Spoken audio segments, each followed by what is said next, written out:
বাড়ি ফিরে শিকারী তার স্ত্রীকে বলল, তাড়াতাড়ি একটা কাপড় বিছাও আর সোনার মোহর জমানোর জন্য তৈরি হয়ে যাও। স্ত্রী সাথে সাথে একটা চাদর বিছিয়ে দিল। শিকারী হাঁড়িটা সামনে রেখে জোরে বলল, ফুটতে থাক আমার হাঁড়ি। কিন্তু হাঁড়ি তো আর ফুটল না, আর তা থেকে কোনো সোনার মোহরও বের হলো না। শিকারী বারবার একই কথা বলতে লাগলো, কিন্তু কিছুই হলো না। রেগে গিয়ে সে বলল, ওই সারস পাখির ওপর ধিক্কার, সে আমাকে ধোঁকা দিয়েছে। কাল আমি আবার ওর কাছে গিয়ে অন্য কোনো জিনিস নিয়ে আসব। পরের দিন শিকারী আবার সারসের বাড়ির দিকে রওনা হলো। পথে তার সেই রাখাল বন্ধুর সাথে দেখা হলো। শিকারী তাকে বলল, সারস আমাকে ঠকিয়েছে, জাদুর হাঁড়ির বদলে একটা সাধারণ হাঁড়ি ধরিয়ে দিয়েছে। এখন তুমিই বলো তো, এবার আমি ওর কাছে কি চাইব? রাখাল একটু ভেবে বলল, সারসের কাছে একটা জাদুর বোতল আছে। তুমি যখন তাকে বলবে, খোল আমার বোতল, তখন তার ভেতর থেকে একটা ভয়ঙ্কর সিংহ বেরিয়ে আসবে। তোমার যে শত্রু তার সামনে পড়বে, সে তাকেই খেয়ে ফেলবে। শিকারী আবার সারসের কাছে গিয়ে হাজির হলো। সারস তাকে দেখে বলল, আবার কেন এলে? আমি তো কালই তোমাকে হাঁড়ি দিয়েছিলাম, তাতেও কি তোমার মন ভরেনি? শিকারী তাকে সব ঘটনা খুলে বলল এবং জানালো, তুমি আমাকে ধোঁকা দিয়েছ।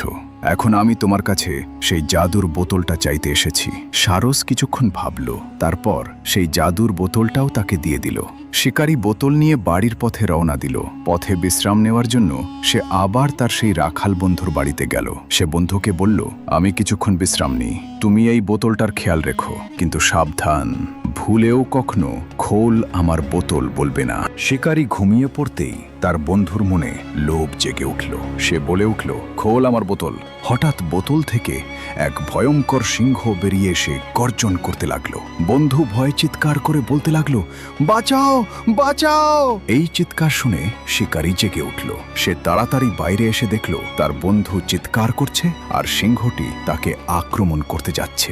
বন্ধুটি কাঁদতে কাঁদতে বলল, আমাকে এই সিংহের হাত থেকে বাঁচাও। তোমার সেই আসল জাদুর হাঁড়িটা আমি চুরি করেছিলাম, ওটা আমার কাছেই আছে, আমি ওটা ফেরত দিয়ে দিচ্ছি।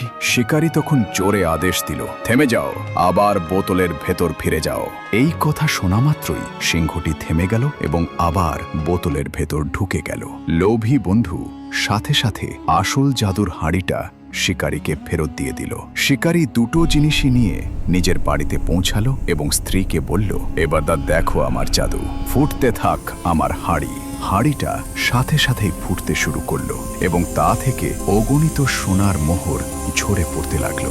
আনন্দে শিকারী ও তার স্ত্রীর চোখে জল চলে এলো। তাদের বহু বছরের ধৈর্য আর সততার ফল তারা আজ পেয়েছিল। তারা সৃষ্টিকর্তার কাছে শুকরিয়া আদায় করলো এবং জীবনের বাকি দিনগুলো খুব সুখে শান্তিতে কাটালো।